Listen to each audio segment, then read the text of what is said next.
ওরা শুদ্ধ হয়ে সিদ্ধি টানে নাচে গায় পাগলের গানে, শুদ্ধ হয়ে সিদ্ধি টানে নাচে গায় পাগলের গানে, শুদ্ধ হয়ে সিদ্ধি টানে নাচে গায় পাগলের গানে, সব সময় আনন্দ মনে, সব সময় আনন্দ মনে, সব সময় আনন্দ মনে, নিরানন্দে থাকে না। জায়গায় গিয়ে শুনতে পেলাম যে শুদ্ধ যারা তারা সিদ্ধি খায়, শুদ্ধ যারা তারা সিদ্ধি খায়, এরকম গানটার মধ্যে পাওয়া গেল। এখন এটার একটু দলিল লাগবে না? কি আমাদের সমাজে আইনত ভাবেও যদি বলি, আইনে কিন্তু এটা সাপোর্ট দেয় না, দেয় না। কিন্তু এই যে শুদ্ধ যারা তারা যে খায়, এটার দলিলটা কি? দলিলটা একটু দরকার আছে না? তাইলে আপনারা আবার খান না, যারা দলিল পেয়ে তারা আবার খাওয়া আরম্ভ করেন না। দলিলটা একটু আপনারা শুনে নেবেন আমার দাদার কাছ থেকে। বন্দনার পরে আমি আমার খাদেম চাঁদের লেখা একটি গান করেছিলাম।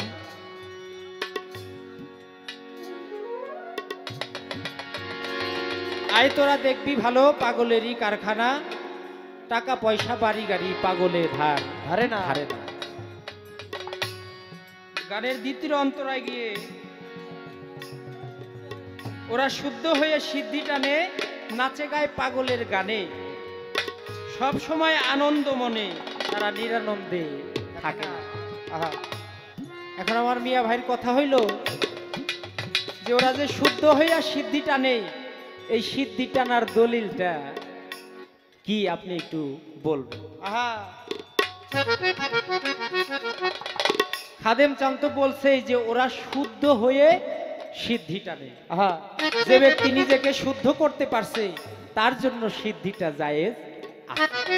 আর যে নিজেকে শুদ্ধ করতে পারে নাই, দুনিয়ার মোহমায়ায় কুলসিত নিজের অন্তর, এই অন্তরটা পরিপূর্ণ শুদ্ধ হয় নাই, এই অন্তর যারা নাকি শুদ্ধই হতে পারে নাই, তাদের জন্য সিদ্ধিটা জায়েজ।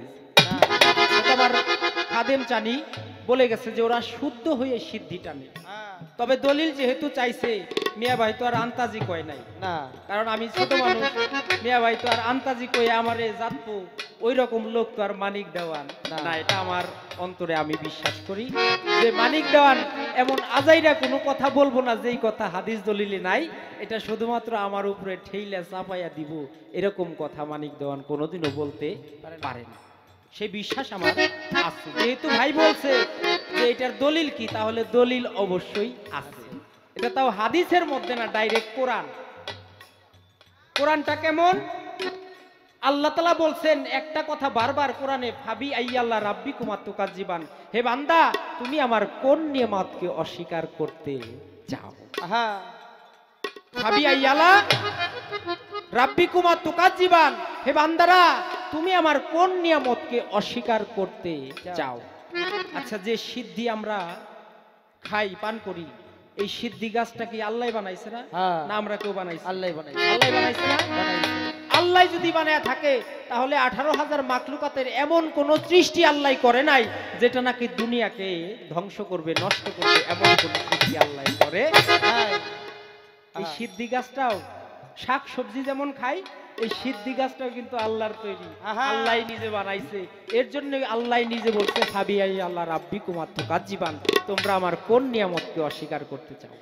এটাও আল্লাহর নিয়ামত। তবে হ্যাঁ, এর মধ্যেও আছে কিছু ঘটনা আছে, কারণ আমাদের মানিকগঞ্জের আরেকজন মহান সাধক বাউল কবি নূর মেহেদি আব্দুর রহমান, তিনি তার গানের মধ্যে বলেছে, গাঁজা খায় গাই জ্বালে সাধক সিদ্ধি করে পান। তাই বলে কি সাধক গাঁজা কর হয় রে এক সমান? তাহলে যে ব্যক্তি সিদ্ধির দেশে পৌঁছাইছে তার জন্য সিদ্ধিটা জায়েজ আছে, আর যে নাকি গাঞ্জুটি তার জন্য এটা জায়েজ না।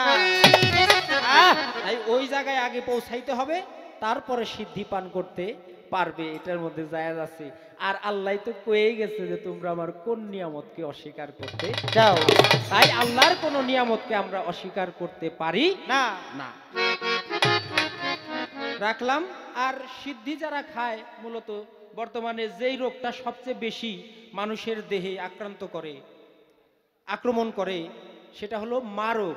এটা মা রোগ বলে এটাকে সবচেয়ে বেশি, যে ডায়াবেটিস নাই এমন কোনো মানুষ দুনিয়াতে নাই। যার নিয়ন্ত্রণে আছে সে সঠিক, আর যার নিয়ন্ত্রণে নাই একটু বেড়ে গেছে উনি বিপদে পড়ছে। আর ডায়াবেটিস রোগটা যার আসছে, এই রোগটা হলো মা রোগ। মায়ের কাছে যেমন সন্তানাদি পোলাপানরা দৌড়ে যায় কাছে ঘিরে, তেমনি ডায়াবেটিস যদি কারো দেহে আক্রমণ করে, ওই অন্যান্য যত রোগ ব্যাধি আছে সব কিছু আইসা ওই শরীরে বসবাস শুরু করে দেয়। তাই আমি বলুন মিয়া ভাই, সিদ্ধিটা খাইলে এই ডায়াবেটিসটাও আপনার দেহের মধ্যে আসবে না। যদি পারেন তাইলে মাঝে মধ্যে আপনি একটু খায়েন, তাইলে এই রোগ থেকে আপনি একটু মুক্তি পাবেন।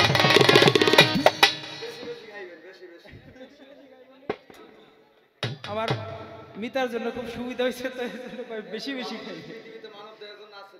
হ্যাঁ, আসলে এই সিদ্ধিটা মানব দেহের 28 থেকে 30টি রোগের কার্যকরী ক্ষমতা রাখে, যার কারণে এটা খেলে ঠিক মতো ওষুধ হিসেবে ব্যবহার করলে, হোমিওপ্যাথি ওষুধ যেমন অ্যালকোহল দিয়েই তৈরি, ওইটা খাইলে বেশি খাইলে নেশা হইব, আর 1 ফোঁটা 2 ফোঁটা খাইলে ওইটা অসুখ ভালো হইব।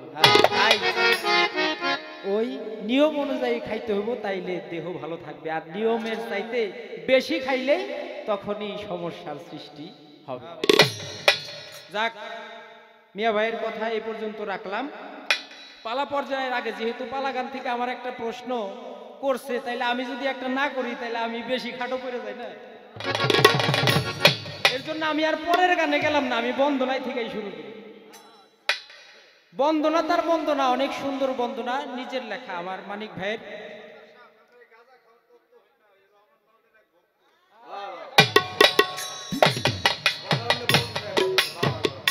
ধন্যবাদ।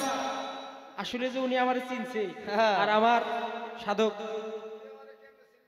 রহমান বাউল নূর মেহেদি আব্দুর রহমান সাহেবের ভক্ত, উনি আমার দাদা, সেই দরদি আমার এই সিদ্ধি খাওয়ার দলিলের কথা শুনে সন্তুষ্ট হয়ে 100 টাকা দিয়ে দোয়া করেছেন। ধন্যবাদ জানাই। মারহাবা, মারহাবা।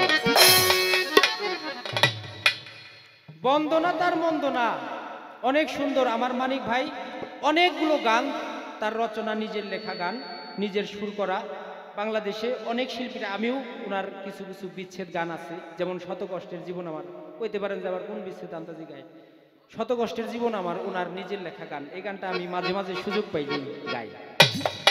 তো এই নিজের লেখা গান যেহেতু আজকে খাদেম চান নাই, আমারে পাইছে, এর জন্য আমার জুল্লা থেকে যতটুকু পারছি আমি জবাব করছি। আর আপনার তো নিজের লেখা গান, স্বয়ং নিজেই হাজির, এই জায়গায় তো কোনো কিছুর কমতি আমাদের করবে না। গানের ভিতরে যাই একটা কথা পাইলাম যে আদম থেকে আজ পর্যন্ত যত নবী রাসূল দুনিয়াতে আসছে, সবাই মালিকের দয়ায়, রহমতের নজরেই তিনি ক্ষমা পাইছে। আল্লাহর কাছে যত পাপ তাপ ছিল তাদের, তারা আল্লাহর রহমতের কারণে তারা মুক্তি পাইছে দুনিয়াতে। একবারে আদম থেকে আমার হযরত মুহাম্মদ সাল্লাল্লাহু আলাইহি ওয়াসাল্লাম পর্যন্ত যত নবী রাসূল দুনিয়াতে আসছে। আমি শুধু এইখানে একটা কথা, একেবারে বাস্তব নিদর্শন আপনার কাছে চাই। সেটা হলো আমাদের মুসলমানদের জাতির পিতাকে ইব্রাহিম খলিল আলাইহিস সালাম, মুসলমানদের জাতির পিতা। আর বাঙালি জাতির পিতা হলো বঙ্গবন্ধু শেখ মুজিবুর রহমান। আর মানব জাতির আদি পিতা হলো হযরত আদম আলাইহিস সালাম। এই ইব্রাহিম নবী, তাকে যখন আগুনে নিক্ষেপ করা হয়েছিল, তিনি মালিকের কাছে দোয়া প্রার্থনা করেছিলেন, মালিকের রহমতের কারণে আগুনটা একেবারে বেহেশতের যে একটা আরাম আয়েশ, আগুনে পূর্বে তো দূরের কথা, আগুনের মধ্যে থেকেই সে বেহেশতের সুখ শান্তি পেয়েছে। এটাও আল্লাহর রহমতের কারণে। আমি শুধু জানতে চাই, সেই নবীর একটা নিদর্শন বর্তমানে দুনিয়াতে, এই পৃথিবীতে এখনো পর্যন্ত আছে, কাল কিয়ামত পর্যন্ত সেই নিদর্শনটা থাকবে। আমি শুধু জানতে চাই যে সেই ইব্রাহিম নবী কত বছর আগে আমাদের কাছ থেকে চলে গেছে, সেই নিদর্শনটা, সেই আগুনের পড়ার যেই নিদর্শন, সেই নিদর্শনটা আজও পর্যন্ত দুনিয়াতে আছে, কাল কিয়ামত পর্যন্ত থাকবে। এবং বললে, মানিক ভাই বললে, আপনাদের সবার চোখের সামনে ভেসে উঠবে। হ্যাঁ। আমি শুধু জানতে চাই সেই বাস্তব নিদর্শনটা কি, জানা কি এখনো পর্যন্ত দুনিয়াতে বিদ্যমান আছে কাল কিয়ামত পর্যন্ত সেই থাকবে। নিদর্শন। এই একটা কথাই আমি আপনার বন্দনা গান থেকে রাখলাম। প্রথম এবার প্রশ্ন আমি বন্দনার মধ্যে গাইছিলাম, নবী রসুল অলি যত তারা সবাই তোমার রহমত প্রাপ্ত হয়েছে। এখন এই নবী উল্লেখ করছি বিধায় ইব্রাহিম আলাইহিস সালাম তিনিও আল্লাহর একজন নবী। এই নবীর একটা নিদর্শন এখনো পর্যন্ত পৃথিবীতে আছে, কিয়ামত পর্যন্ত থাকবে। আমি আমার পোলারে কই, বাবা তোর মনে আছে নাকি কি? আমার এক পোলায় কয়, বাবা মাকাম ইব্রাহিম। আমি কই না, আরো কিছু বিষয় আছে। আমি পোলারে কইতাছি কয়েকদিন, এই 2 দিন আগেও তুই দেখছস। ওর মনে নাই, এখনো মনে পড়ে নাই। হ্যাঁ, তা আমি বলার চেষ্টা করব, বায়াতের কথা আল্লাহ কোরআনে বলেছে কিনা। অসংখ্য আল্লাহর কোরআনের মধ্যে অসংখ্য জায়গায় আছে। তার মধ্যে মূল আমরা শিল্পীরা বলে থাকি সূরা ফাত্তার 10 নম্বর আয়াতের মধ্যে আল্লাহ বলেছেন, হে রাসূল আপনি বলে দেন আপনার হাতের উপরে হাত রেখে যারা বায়াত গ্রহণ করলো তারা যেন আপনার হাতের উপরে হাত রেখে বায়াত গ্রহণ করে নাই, আমি আল্লাহর হাতে হাত রেখেই বায়াত গ্রহণ করেছি। সুবহানাল্লাহ। সূরা মুনতাহানার 12 থেকে 13 নম্বর আয়াতের মধ্যে আল্লাহ আদেশ করেছেন, হে নবী হে রাসূল আপনি নারীদেরকেও বায়াত করেন, ওই সকল নারীদেরকেও আপনি বায়াত করেন যাদের স্বামী নাই, বিধবা, তাদেরকেও আপনি বায়াত করতে পারেন। 2টা প্রশ্নের জবাব কিন্তু শেষ। ইব্রাহিম নবী তার একটা নিদর্শন, ইব্রাহিম নবীকে যখন আগুনের মধ্যে নিক্ষেপ করা হয়েছিল, আমরা আমাদের দেশে কয় চরক গাছ, আপনাদের দেশে কি কয় জানি না, চরক গাছ কয় না? এই চরক গাছগুলি এখনো মেলা বাণিজ্যে বিভিন্ন জায়গায় পাওয়া যায় এবং কিয়ামত পর্যন্ত এটা থাকবে। এই ইব্রাহিম নবীর এই মেলায়ও আছে না? ও আচ্ছা আচ্ছা, মানিকগঞ্জ বিজয় মেলায় যে 2 দিন আগে দেখছে কিন্তু মনে নাই। এই মেলায় আছে, এই চরক গাছের মধ্যে ইব্রাহিম নবীকে উঠায়া যাতে করে চরক গাছের ঘূর্ণায় অনেক দূরে গিয়ে অনেক জোরে সরে আগুনের মধ্যে নিক্ষেপ হয়। এর জন্য ইব্রাহিম নবীকে এই চরক গাছের মধ্যে উঠাইয়া তাকে আগুনে নিক্ষেপ করা হয়েছিল। এটা ওই সময় ছিল, এখন আছে, কিয়ামত পর্যন্ত এটা চলতেই থাকবে।